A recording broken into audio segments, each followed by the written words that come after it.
The Kalb Report is funded by a grant from the Ethics and Excellence in Journalism Foundation.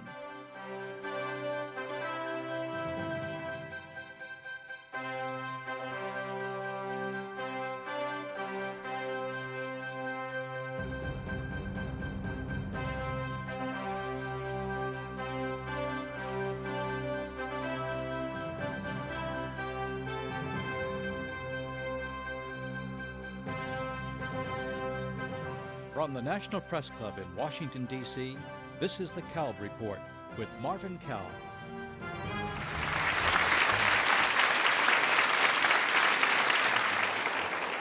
Hello, and welcome to the National Press Club and to another edition of the Kalb Report. I'm Marvin Kalb, and our guest tonight is Lara Logan, who is CBS News Chief Foreign Affairs Correspondent and a 60 Minutes correspondent as well. To state merely that Lara Logan has enjoyed a meteoric career is to understate the obvious. After working for a few newspapers in South Africa, where she was born, she joined Reuters Television, then Britain's ITV, before freelancing for ITN, Fox, and CNN. Then in 2002, after reporting for CBS Radio News, she joined the network itself, CBS News, and her career since then has skyrocketed. First, reporting on the war in Iraq for the CBS Evening News and 60 Minutes too. And then in 2006, only 4 years later, she was named Chief Foreign Correspondent for CBS and a regular contributor to 60 Minutes.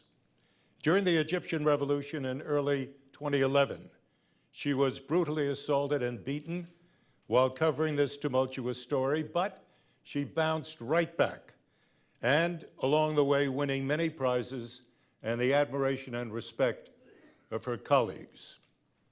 Lara Logan, welcome to the Kalb Report. It's a pleasure to have you here. Thank you very much. Tell us about the beginning of the Lara Logan story. Durban, South Africa, journalism, your parents, how did it all fit together? Well, I think the first thing that I was filled with, even before I really understood what was going on around me, was a great sense of the injustice of apartheid. And that was probably instilled in me at home, because we were taught to treat people with respect at home, no matter who they were. And we ought to point out apartheid was the official policy of the South African government, separating whites from blacks, segregation. That's right. Indeed. Treating black people as second-class citizens, if citizens at all, in their own country. And I remember as a very young child standing in the grocery store with some candy. My dad would take us every weekend to get 20 cents worth of candy. And there was an old black man standing at the counter with a loaf of bread and a handful of pennies. And everyone kept going past him. And I remember asking my father why. And when we got to the front, my father wouldn't let us pay for the candy until the shopkeeper served this gentleman standing there. And it was that kind of thing around me that taught me that there was something very wrong. But I think it was the values instilled in me as a young child that taught me to stand up for what was wrong. And so at 17, I got a job on a local newspaper, and no one would send me into the townships. I did all the silly stories.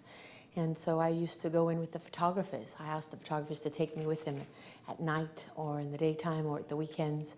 And when most of the other kids at school were at the beach, I was at the newspaper. And really it was, I went into the foreign media not long after that, because I knew that there was a whole world that the South African government would allow us to see. And it was kind of, when I ended up on the front lines in Afghanistan for a British TV station, people noticed me then because no one else was reporting from the front line, and I was living with the Afghan soldiers and no one else was doing that. And then all these articles were written about, it was like as if I'd just begun my journalism career then. But I'd spent months in Angola living with the soldiers, of the resistance there with nothing. Literally nothing. Well, we would dig in the ground for food. You've been associated in the public mind with being a war correspondent. Yes. And I'm wondering, in your mind, how would you define being a war correspondent? I think there's something true to all people who do the kind of work that I do, all journalists who choose to do that kind of work. I think that the story is bigger than you. That's what you're really motivated by. If you're motivated by being on television or seeing your byline in the newspaper, then you're not there. You're not the one that's there on the sharp edge, on the razor's edge of the true side of the war. Not just, all the hundreds of people that flocked into Baghdad the day the city fell. I'm talking about the 100 journalists that stayed when the city was under attack. And I think we're motivated by the same thing that Murrow was motivated by, a passion for and a belief in being an observer, a witness to history, a witness to our times, and one of the most fundamental tenets of any democracy. How can your government go to war or do anything in your name if you're not there to at least first witness it and then to decide where you stand? So you feel that you're there as a sit-in for the people of the United States in this case? If you imagine that there are things that happen out there, and if no one is there to witness it, they never happened. I mean, I would spend time with people in the war in Angola. No one cared about that war. Who was recording what was being done to those people if we weren't there?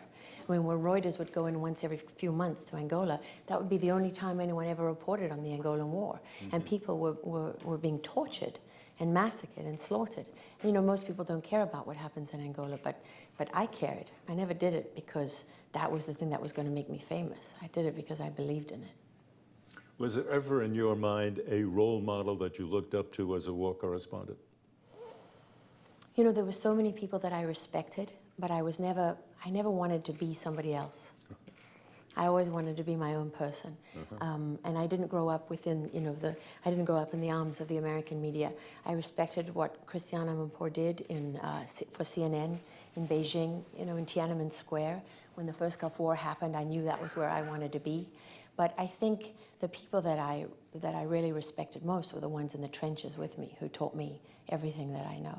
You mean the reporters who were there with you, or Yes. the soldiers? The people just side by side, the reporters. In South Africa, again, in the fight against apartheid, it wasn't like the media is in a lot of other places. People cared about the story. People were there because they believed that apartheid was wrong, and that if we could if we could expose what was happening, that it would change. It was something truly noble in what all of us did.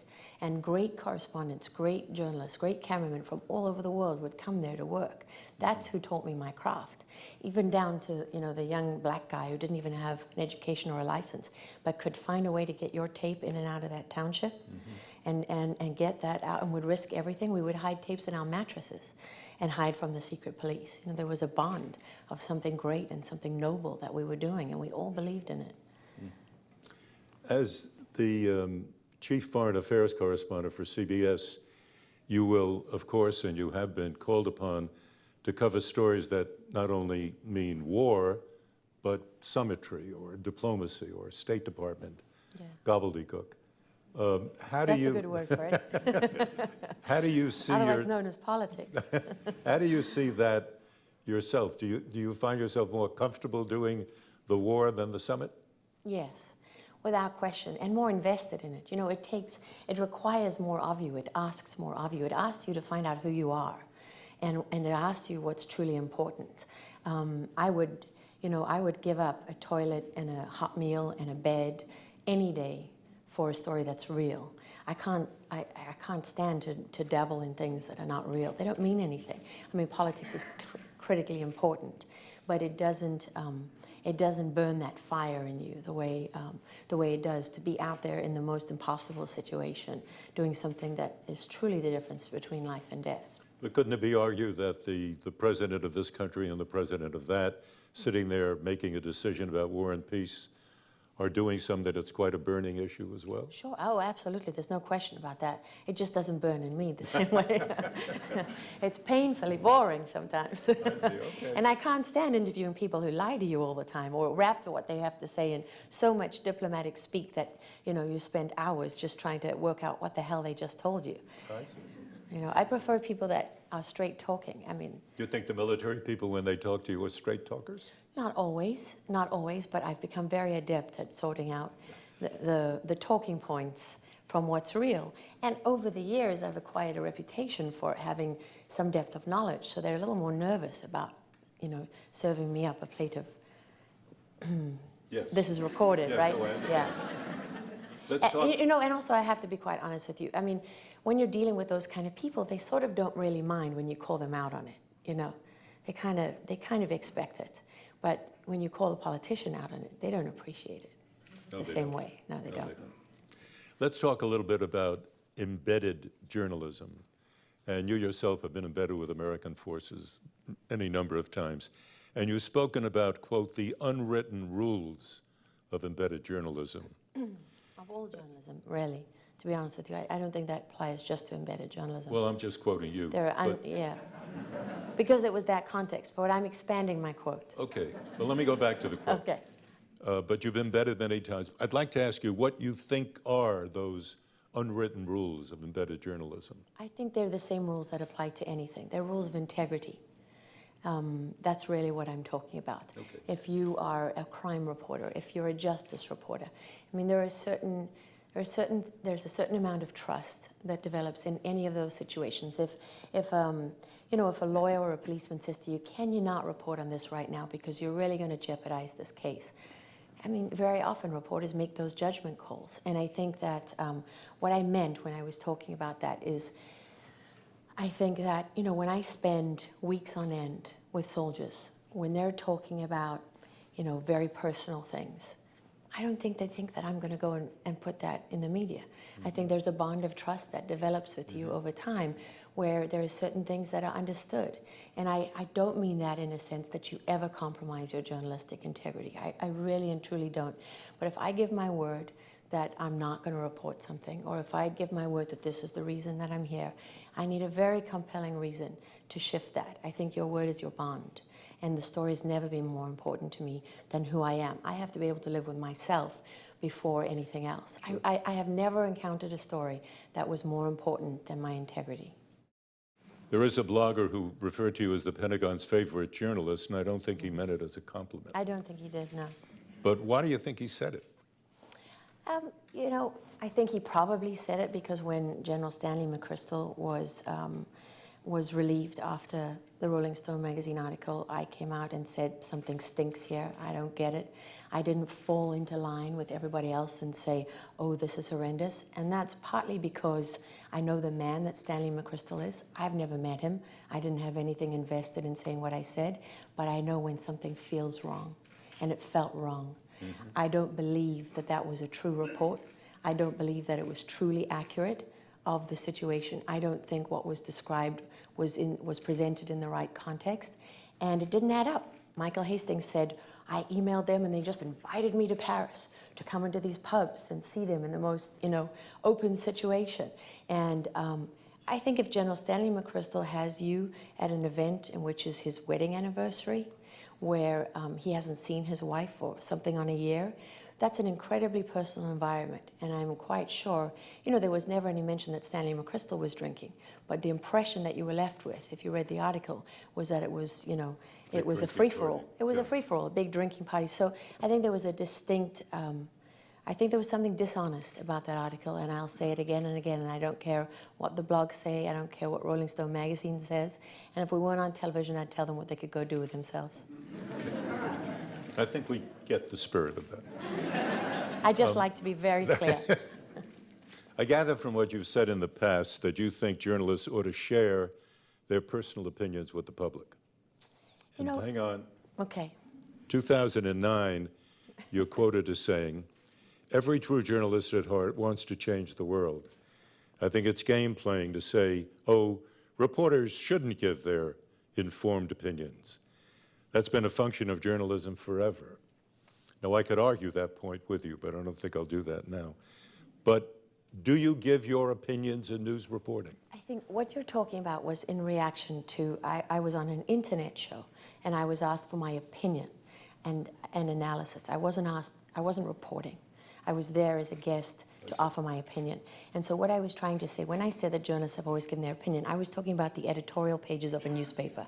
That, from the time newspapers existed, there was an op-ed page where analysis and opinion were given. I don't think that those things should be confused. I think they are very distinct, and it's very important that those lines remain forever drawn. I don't think my job is to stand on the CBS Evening News and give my opinion. Right. I think my job there is to be a true journalist and reporter and stay true to the facts. But I think when you're asked for your opinion, you should be entitled to give it and not be vilified for giving it. You have a reputation. You're asking me for my opinion on this show, right? No, but I'm going to ask your opinion right now. I'm just checking. You have this reputation for being outspoken. You've already demonstrated that. What's your opinion then about the quality of American television coverage of the wars in Iraq and Afghanistan? I think it varies wildly. I think it's very hard to, to just paint it all with one brush. I don't like hearing academics and analysts who are talking from Washington, D.C., for example, and have spent very little time on the ground in those countries, and who clearly have had a very controlled experience when they have gone out there. They go for a week and they're flown in and they're shepherded from meeting to meeting.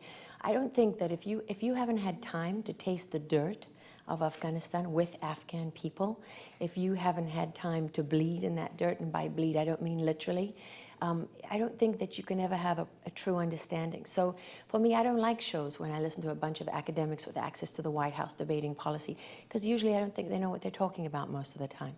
And I think there is a lot to be said for reporters who spend time on the ground. And I think there have been some great reporting. I've worked shoulder to shoulder with incredible, really great journalists. Like who? Like Dexter Filkins from the New York Times, like Richard Oppel from the New York Times. This is not a New York Times promo. I just happen to think of people that I work closely with that I respect. Richard Engel's done some great work. I don't always agree with everything, his analysis, but I think he's done incredible work out there. There are other journalists from foreign networks. We've had our own CBS people who have spent a lot of time out there and done great stuff. But of course, I'm sitting here in Washington, D.C. now because I've been asked to do much more for the network than if I didn't have a family, if I didn't have husband and two small children, I'd be in Afghanistan right now. You would need an armored division to dislodge me from that position. And I believe that you would see some reporting that you're not seeing right now, but that doesn't mean that I have the answer to everything. I think that it's patchy. I think there's a lack of commitment. And I think that this idea that war turns people off is nonsense. 60 Minutes has reported consistently and repeatedly on the war, and our ratings have never suffered for it. Because you once did say, if I watched the news that you're watching here in the United States, I would blow my brains out. It would drive me nuts. Yes, I stand by that. You stand by that.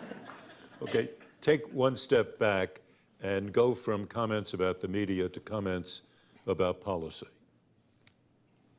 The invasion of Iraq in 2003, good or bad idea? Terrible idea. Why? One of the worst ideas in history.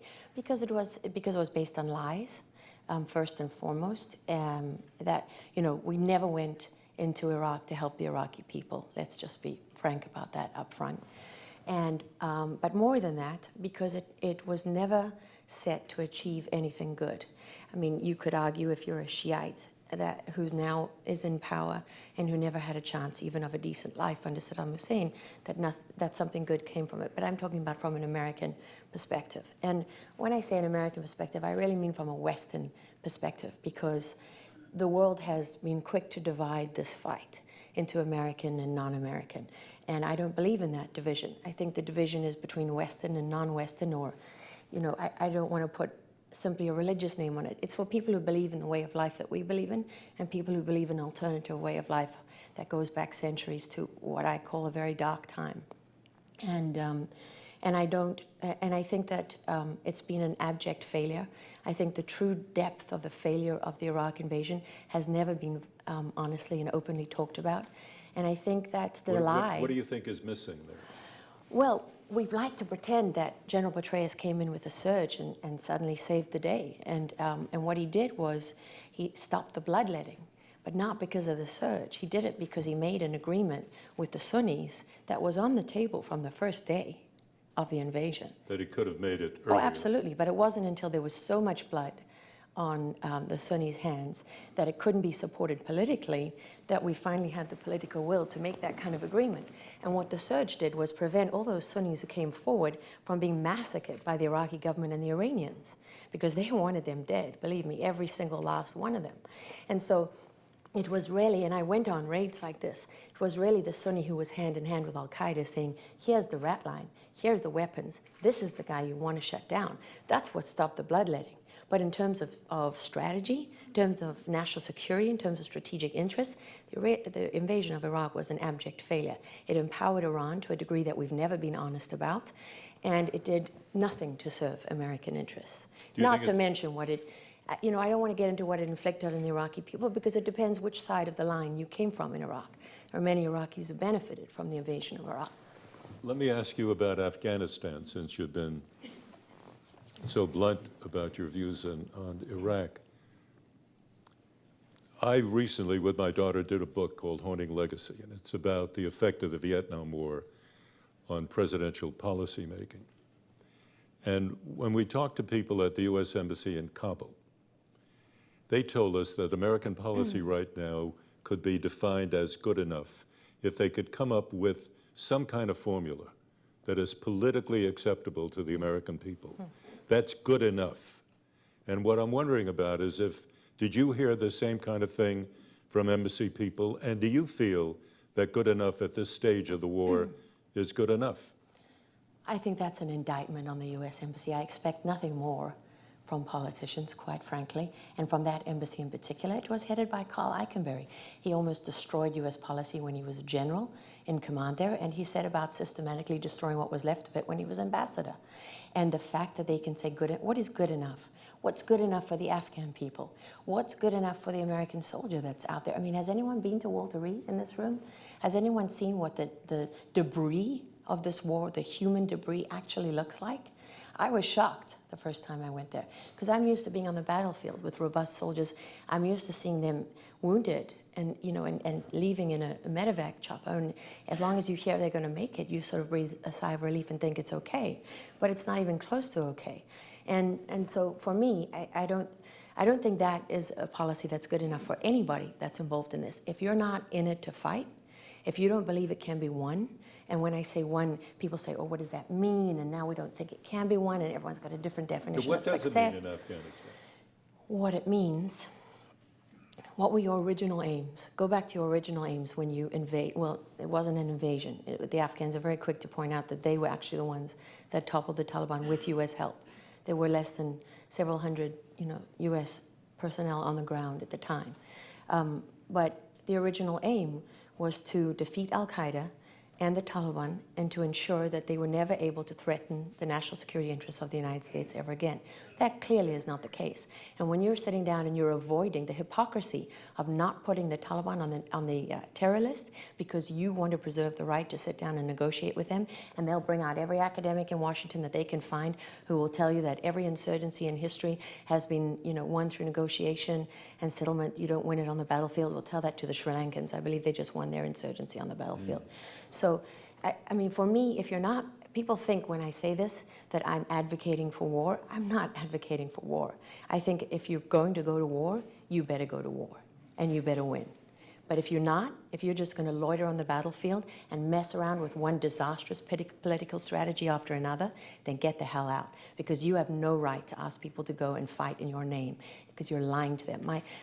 The best analogy I can give you, what you're doing to your U.S. troops on the ground, line up all 100,000 or so of those troops, handcuff them behind their backs and give them a shove, send them straight into the Taliban guns, because that's effectively what you're doing. The enemy is not in Afghanistan. The low-hanging fruit, the expendable people, are in Afghanistan. The real enemy is across the border in Pakistan, and I'm not advocating for war in Pakistan, but there are 1,000 things you could do to address that. As long as you are not going after the command and control and the true source of the enemy, and by the way, we have the capacity and the information to do that, and we have not because of our foreign policy towards Pakistan, then you have no business being in the fight.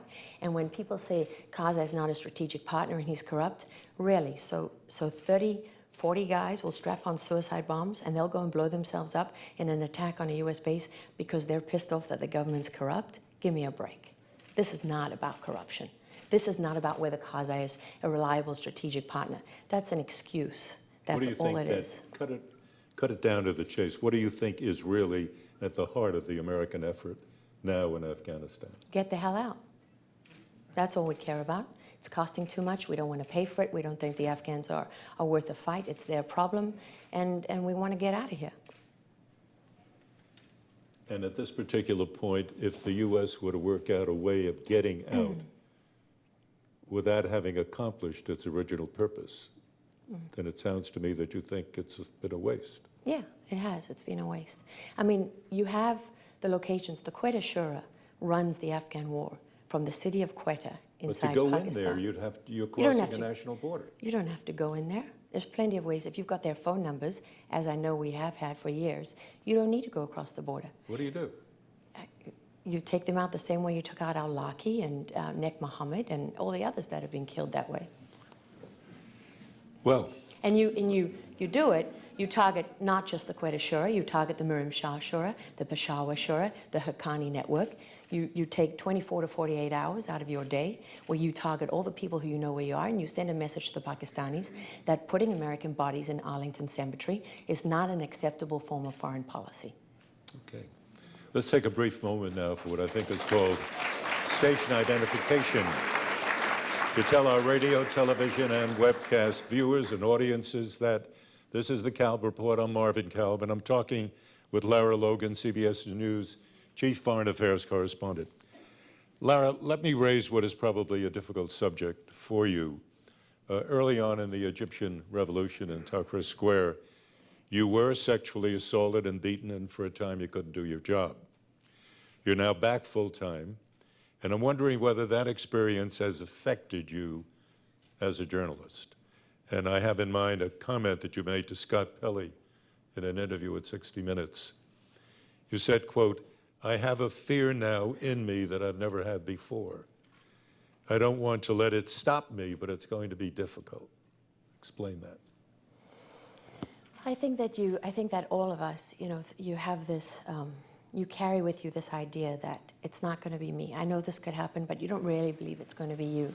And then one day it is you, and you can't lie to yourself anymore, I guess, is the best way to describe it. So, I'm afraid of things that I wasn't afraid of before. I think about things I wasn't afraid of before. I've lived with Afghan soldiers on their front line for 3 months with nobody with me, just 2 Afghans that I just met who didn't even speak English. So would I do that again? But I think the thing that's most difficult is that it reminds you of the price that the people you love have to pay for what you do. I could do this for me. If it was just me, I'd have gone back to Libya. I would be testing myself and finding my limits. But it's not just me. And when you come that close to dying, and that doesn't even really describe it, because I've said I was in the process of dying. I was already half dead before it stopped, and I somehow was able to live.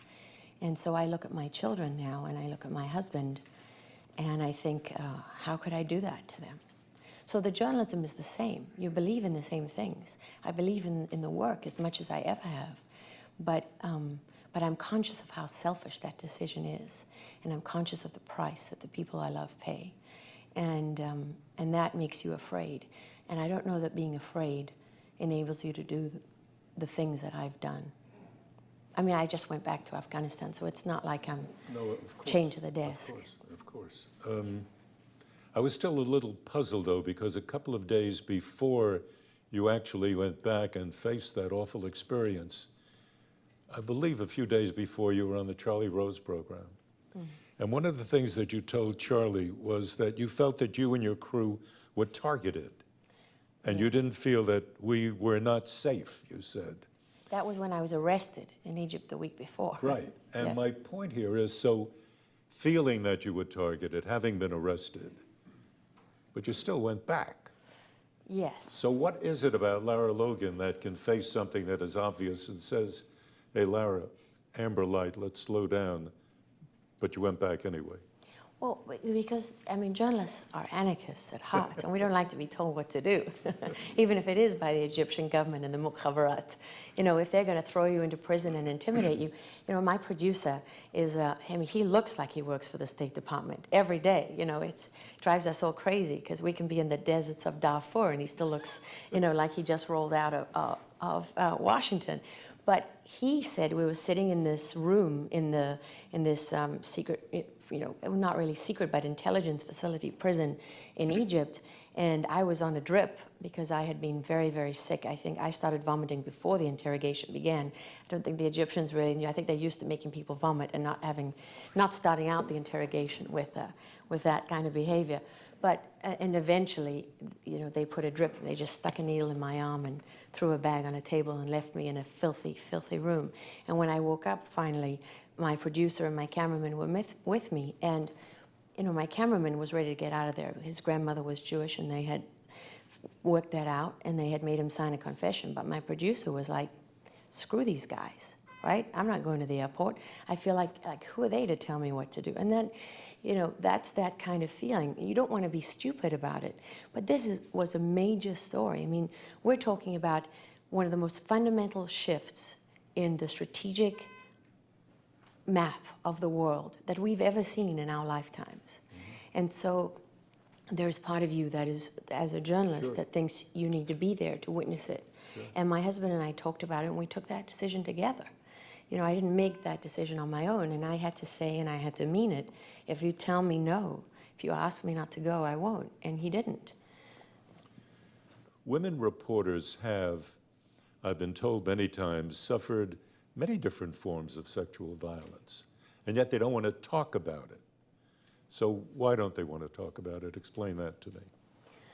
Well, the media is a big boys' club, just to start. So, you know, women always are conscious of that. That frames the environment in which you're working. You know, women are good for a bit of fluff as anchors, and women fulfill a particular role. But it's taken a very long time for women to be taken seriously on the same playing field, like, for example, in war. Right. You know, so But I have to tell you that many, many young women, as you know very well, are now covering the wars. Now. Now. But not 10 years ago. No, not at all. Not when I was starting out. Right. Not when I was coming up through the ranks. And if you did, you were expected to be kind of manly. You know, you weren't allowed to wear makeup or be feminine. You know, you had to fulfill a certain image of what a female war correspondent looked like. And I didn't know how to be that. That was never in my DNA to try and be something else for somebody else. So I never tried. And I was told repeatedly that I would never make it. And someone with my hair would never, I thought about cutting my hair for about 3 seconds after that interview, and that's how long it lasted.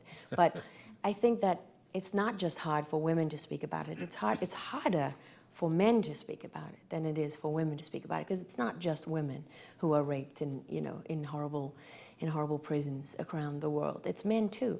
And I've had men write to me since Egypt happened. But I think that women live with a degree of sexual harassment, right? It's not just in your work, it's in your personal life too. And so part of you just thinks it comes with the territory of being a woman. And part of you thinks, I mean, if I came out of the Afghan war and told you that, you know, on the push for Kabul, as the Afghan soldiers were taking Kabul, the guys I'd been living with stopped to take a photograph, and one of them, somebody came out of the crowd and grabbed my breasts, and the general halted the invasion, and they hunted this guy down and brought him to my feet and put a gun to his head and said, just say yes. That would have overshadowed everything that I ever did. That's all people would have talked about. So I didn't hide it, you know, but the first time I talked about it and there were big headlines in the newspapers in Britain, I thought, oh boy, wow, you know, it wasn't, you know, that's not what I want to be remembered for. So, and you know, there's a lot of things that you take with the territory. I don't come back whining about every risk I took or about how close it was or about how hard it was. You shut up and you take it and you do your job. I mean, you know, in Afghanistan, everyone was complaining about what a terrible war that was to cover. Let me tell you, compared to Angola and Mozambique, that was fairly luxurious. So you're not saying that it's more difficult for a woman to cover a war, are you? Oh, no, I'm not. I think there's certain risks that women face. But, you know, when the New York Times team were arrested in Libya, there were things that happened to the men in that team that were never talked about, Right. of a sexual nature. So men are just at risk as women.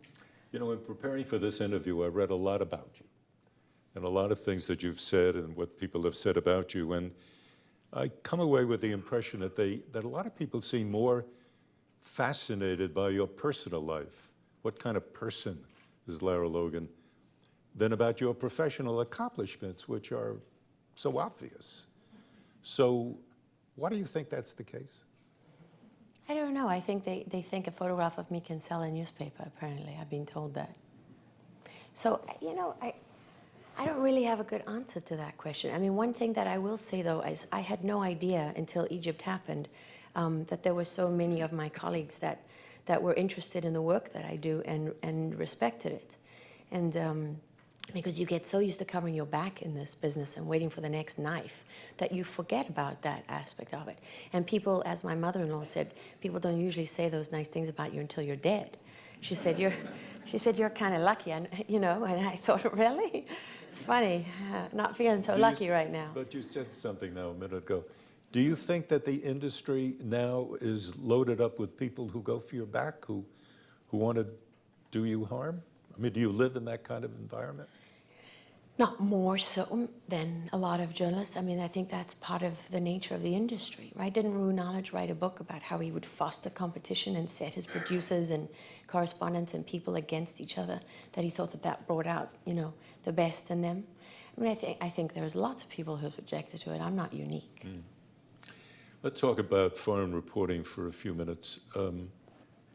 I have the impression lately that in terms of foreign reporting on networks, that aside from reporters who are living somewhere and covering that environment, big shot journalists will fly in, do a couple of interviews, spend a week, then leave, go back home. And I'm wondering, since your career is very, very much in the ascendancy, that you're going to find yourself almost inevitably in a situation where you're going to go into your best instincts. You're going to want to stay somewhere and soak it up, and they're going to say, hey, buddy, you've got to be back on Friday because on Sunday you're going on the air. And so what do you think about the inevitability of Lara Logan moving into a time when she's going to have to do what producers tell her to do because she's a big shot now, and she's going to be on television and draw many more eyes to the network? How are you going to deal with that, Lara Logan, huh? Free spirit? I think sometimes I might give in, and then other times I'm going to really piss people off. And, you know, to be honest with you, I'm more inclined to come back to see my babies than I am because somebody wants me on air on Monday. I mean, it wouldn't be the first time I've disappeared. You know, I went, when I covered Ramadi, no one would send me when I was living in Baghdad, and we would get these constant press releases, and I saw how many soldiers were dying in Ramadi, and we couldn't, you know, contrary to what the Bush White House wanted people to believe, it wasn't that journalists weren't willing to go out and about, it was that you just physically couldn't most of the time because it was so dangerous. And CBS didn't have any interest in sending me, so I called up one of my producers at 60 Minutes and said, don't ask any questions, just get on a plane, we're going to Ramadi. And I told CBS News I was going for 60 Minutes, and I told 60 Minutes I was going for CBS News. And off we went, and we just disappeared for 3 weeks. And I remember coming to a base at one point in Ramadi where they said to me, oh, there's someone from New York that's been trying to reach you. I mean, so every journalist knows, right? I mean, we're adept at disappearing when we need to. There is something very uncomfortable about that reality that really bothers me. I think that so much of your truly good reporting comes from your gut. And if you haven't had time on the ground, you haven't had time to really, to grow that innate sense of what something is. I know Afghan people because I've spent so much time with them. And so when somebody tells me something in Washington that doesn't fit, I know it doesn't fit. You know what I mean? I don't need to read some report. I don't need to refer to anybody else. I know here that it doesn't fit. And so I don't want to become one of those people that, as they say, parachutes in and parachutes out. I think that there are ways around that. I don't think there's a perfect way around that because nothing can substitute for the 5 years I spent living in Baghdad or the years I've spent in Afghanistan, in Kabul. But I think that's one of those things I'm going to have to deal with as it comes. And there is, when I go to Afghanistan, I don't go for 3 days. I just spent, 2.5 weeks there. And that's nothing compared to the years I've spent there and the months I've spent on trips. But it's not 3 days. And hopefully I'm going to find a way around that. I keep wondering how that's going to happen, actually, and I don't see it. Well, I'm not driven by my hours and minutes on air. I'm really not. That's never been the motivation for me. I mean, of course, if you do a story, you want it to be out there and you want people to be watching and pay attention. But if it means that I do a few less pieces a year or that I'm not as famous as I could be, I don't really care. And 60 Minutes doesn't bother you if you do a few fewer pieces than they would like you to do. 60 Minutes is run by journalists.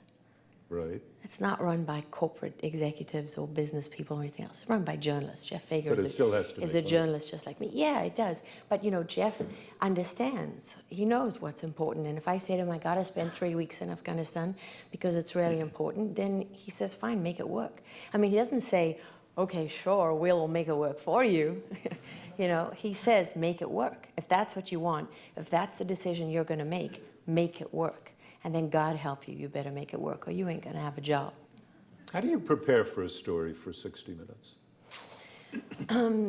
You know, it depends. It really depends. I realized that the reason I spent my entire academic career crashing for exams was preparation for my career at 60 Minutes, because inevitably I'll be on an airplane with a book like this. I have a good short-term memory because I literally made my academic career through remembering everything that I ever studied. And I use the same thing at 60 Minutes. I will sit down and do a 2, 3, 4, sometimes even 5-hour interview and never look at a piece of paper. I did the story, the Medal of Honor story, where we just won the Emmy for Best Interview. We never had a single written question for that interview, for that piece, for all the interviews. And I never even thought about it until my producer said to me, not bad for a piece without a single written question. And so, you know, we do a lot of research. We try not just to rely on what's out there in public, you know, in open. Of course, you read everything that moves, but you also try to go beyond that to the people who are experts in their field. And you really have to master an extraordinary amount of detail. You have to know much more than ever comes out in the story. And it's tough. I did 3 60 Minutes pieces in 3 days, and I had to be a medical expert one day, I had to be a polo expert another day, and I had to be an economic and IMF expert on another day. And I still had to be mom. But you're the one who kept on talking about not wanting to be an instant expert. You want to soak up everything. I do. I do want to soak it up. But I think there's a difference there between, I mean, when you really immerse yourself in the level of detail that you need to do a strong 60 Minutes interview, that's kind of different to popping up on a 24-hour channel all over the world and being the instant expert when you know, you really are just reading a wire, a 2-line wire, and you have no idea if it's correct or not. Right. So tell me, Lara, when you run out of wars to cover, what are you going to be doing? Well, I just filmed a profile with Aerosmith in Colombia. And I was up in Canada doing a profile on Michael Bublé. My last piece on 60 Minutes was the best free solo climber in the world. I've been shooting this story on polo. I know more about polo than I ever cared to know. And you know, so 60 Minutes is a magazine program. So it's about the richness of life. You know, it's not just about war. And I smile to myself because I very condescendingly get this whole thing about how, oh boy, she can do something other than war. Well, for God's sake, of course I can do something other than war. What do you think? I never read a book. I've never been to a museum and admired a beautiful painting. I don't like going to the movies. I mean, come on. If you can sit down and interview a president and a minister of defense and street kids and sleep on the streets of Angola with the street kids so you can really understand what they're going through, you can do those things. You have to give of yourself as much, you know, that's what people, they want to know, what are you made of? Because that's what 60 Minutes is. Mike Wallace and Ed Bradley, why did people love to watch them? Because they could see what they were made of. You know, they didn't hide. And they were good people, as well as some of the greats. So that, you know, I'm still trying to walk in those shoes. No, I understand. And they're big shoes. They're big shoes. But you're also the foreign affairs correspondent for CBS, so you seem to be spending, am I wrong, correct me, most of your time doing 60-minute pieces. I'm spending most of my time doing 60 Minutes. So yeah. do you find yourself, when do you find yourself having the time to do something for the evening news? You know, sometimes I'll do something, I'll have a meeting with a good contact or source, and I'll find something critical out and pass that on to the evening news, and that leads to something, you know, important. But it's not, but what I'm getting at, it's not a day-to-day sense of responsibility that you have to do. No, because fortunately, Scott Pelley understands what it takes to do 12 to 15 60-minute pieces a year. So he doesn't put pressure on me to deliver to him every day. And my boss understands that, because people think it's easy, you know. They don't really understand. Every one of these pieces is like giving birth to triplets. You know, it really is. And sometimes that's pleasant in comparison. You know, you rewrite everything 1,000 million times. You fight with each other. You hate each other. You love each other. You go without sleep. You go without. I remember when I was 8.5 months pregnant, working on a 2-part piece, and the young 22-year-old producer staggering into the office and saying, "I would complain about how tired I am, but she's 8 months pregnant." You know, that's what every one of them is like. And you're a real team. You know, you work through those hard nights together. And it's tough, but it's rewarding. You mentioned a moment ago about reading books, and I don't want to put you on the spot, but what are the kinds of books that you enjoy reading? I mean, are you a mystery reader type or a history reader? I do like mystery readers, but most of my life is occupied by reading things that are going to help me do a better job. So I'm reading a book now, Every Patient Tells a Story. And it's about a fascinating medical story that I'm working on. And I always said famously, I hate medical stories, but this is one of the best stories I've ever done. And it's about undiagnosed diseases and what it's like. And one of the people I interviewed for this, boy, she took my breath away. You know, she's this beautiful woman sitting there telling me how for the last 26 years of her life, she'd been tortured by her muscles. And no one could give her an answer. And so, you know, most of the time I'm reading for my work. Peter Thompson, if anyone hasn't read it, has written a book like this about all the wars of Afghanistan, which is fascinating. And I'm usually reading, you know, Ghost Wars, Steve Cole, or people out the Forever War, Dexter Filkins sent me his book. So usually it's books like that. I don't like trashy novels just because I feel like I don't have the time to spend on them. But I just read another book by a journalist that I got in Chicago when I was there for something, and it was all about his mother, who was a Holocaust survivor, and how he discovered after his father died, he had to discover his mother's past. You didn't do much fiction, right? No. I love fiction, though. I mean, you know, I grew up with a great love for books. Don't have the time for it. I just don't have the time for it. But there's nothing greater than being transported by, you know, a novel. Nothing greater. I think that's one of the greatest pleasures of my life. And I was inspired by Faulkner, you know, when he read As I Lay Dying. My dream as a young girl was to write a book like that you could read over and over again and never have the same understanding twice. You know, the shortest chapter written in literary history was My Mother Was a Fish. Which was a fascinating line about how this boy's mother had just died, and this child was fishing at the time. And that was how he related it, how he understood it. My mother was a fish. That was his attempt to grapple with the concept of death. And that book was written through the eyes. Every chapter was written through the eyes of somebody else. And it took I had to read the first, 40 pages about 16 times before I knew, you know, where I was. And I thought, how great to write a novel like that. So that's something I still want to do. You know, I hope that I'm able one day. Can you imagine being finished with working on television? Yes, I can. And what sort of life do you see yourself leading then? Well, hopefully my husband and I don't hate each other. And we have a life to share. I think, you know, for me, I've always had a restless soul. And I don't pretend to know the meaning of life or have any grand ideas about the universe or the world of television and where it's going. But I just know that when my husband and I had children and had a family, the sea stopped moving, shifting all the time. It was the first time I really had that peace in me, and I found the meaning of my life. So that's much more important to me than television. And as long as I can do work that means something to me, whether that's written work or in television or anything else, that's all that I care about. You know, you have to feel when you go to bed at the end of the day like you did something that meant something. Because otherwise, you know, what's the point? Is that something that you feel every day or once a week, once a month? What would satisfy you? What ratio? No, I think I feel that every day because I'm true to myself every day. You really feel that you what is it, that you've learned something new in the course of a day, that you've helped somebody in the course of the day, that you have disappointed people in the course of the day? What is it that carries you forward?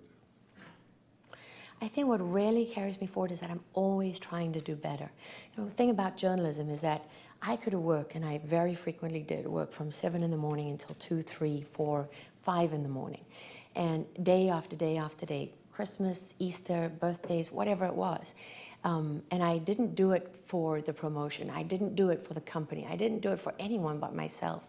Because the greatest experience you can ever have of life is in that job where they ask you to experience everything about life, and then to try and understand it, and then to communicate something that means something. And it's the same, you know, with my children. If I can get to the end of the day and feel like I was the best mom I could be, and I did everything that's expected of me that day, then it, you know, I don't care if I'm staggering into bed at 11 o'clock and my children should have been asleep hours ago. I know my son has gone to bed with that feeling of absolute love. And those moments that we had before he closed his eyes were, I mean, there's nothing to compare with that. Well, it's marvelous. There are many young journalists in the audience. And we've got just a couple of minutes left. And I'm wondering, what kind of advice would you give them? Because they face a journalism of enormous uncertainty. I would say that I have to believe that the one thing that will endure about journalism is that people demand to know the truth. That whatever people think about the journalism profession, however scathing they are about big media, that at the end of the day, our society functions on the flow of information.